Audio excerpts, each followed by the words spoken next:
Hi, I want to talk about traumatization today, and this will be several videos.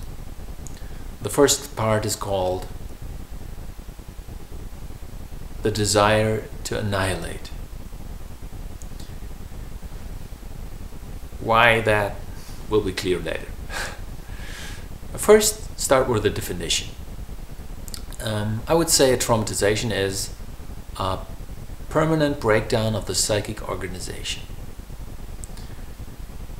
Permanent is in there because it's to be differentiated from a shock, which might be a transient dissolution of the psychic organization. But the psychic organization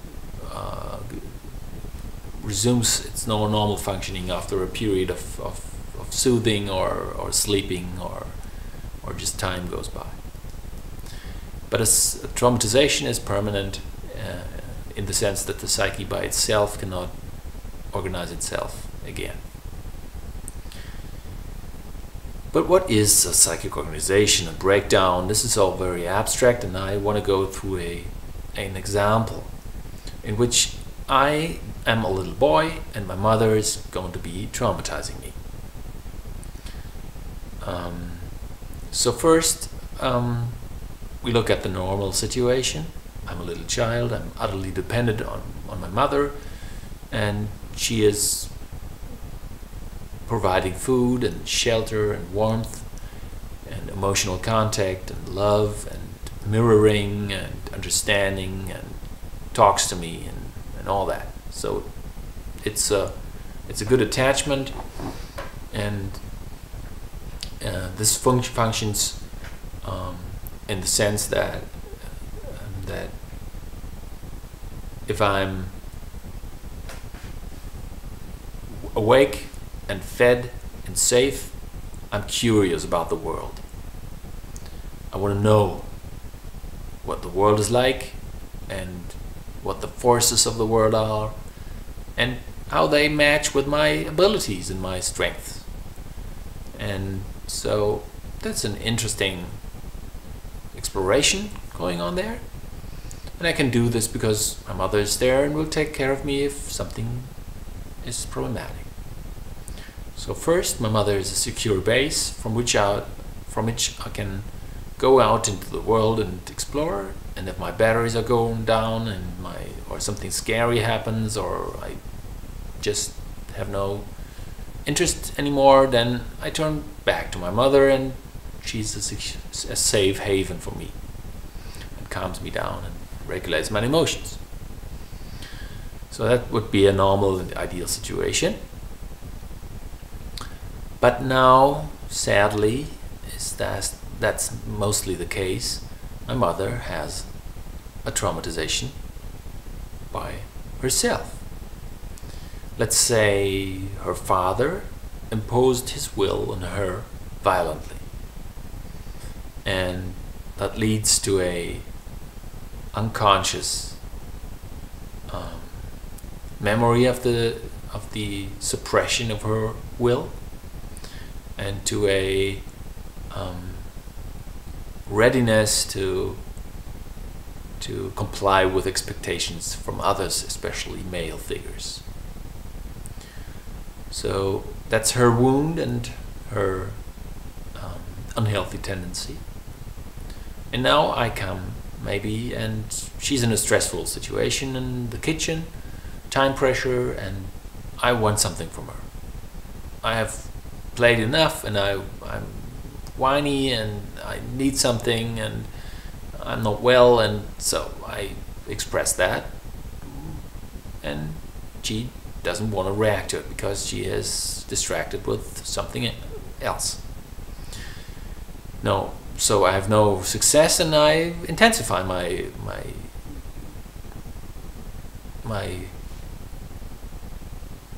actions, and to express my desire and my needs. And that might reach a point where my assertiveness which is completely natural and completely healthy for a child,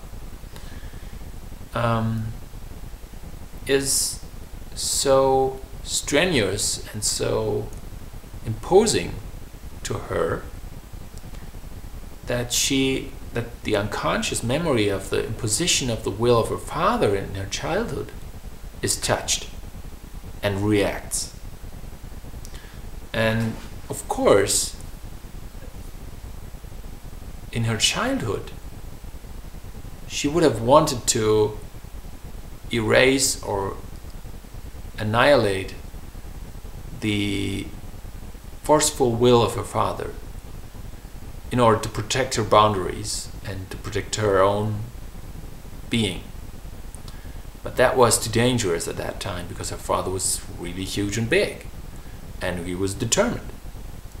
So she didn't do it, forgot it, and now, through the intensity of the little boy, this memory is touched. It's unconscious, but it's touched. And it releases the energy to finally protect and defend against this intrusion of another male figure. And so she confuses in her traumatization, or in her traumatized state, she confuses the scene as a child with her father with a scene with her child and she is a mother. And now she reacts as violently as she would have liked to react to her father. Now it's safe to do because the boy is little. There's no force that stops her from acting out. And so she may fly into a rage and beat the boy because he's so, and that would be her unconscious justification, because he's so stubborn and insistent and needy and ungrateful and so. So what the point is, and that's why I choose the title,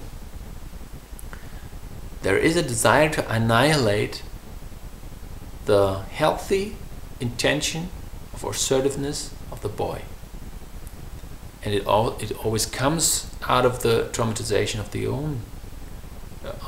the parents, because the parent was also annihilated in a sense, was not allowed to preserve his boundaries or her boundaries.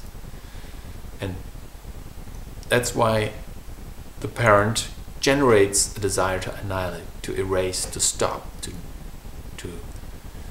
make go away this pain that remains under trauma in their own childhood. And sadly, it sometimes happens that not only the desire is annihilated, but the whole child is annihilated. Because it happens that parents kill their children. And that's because they are traumatized and the children trigger their traumas. And that's of course a pretty heavy situation for the child. And we look at the child's situation inside of the traumatization in the next video. Thanks for watching.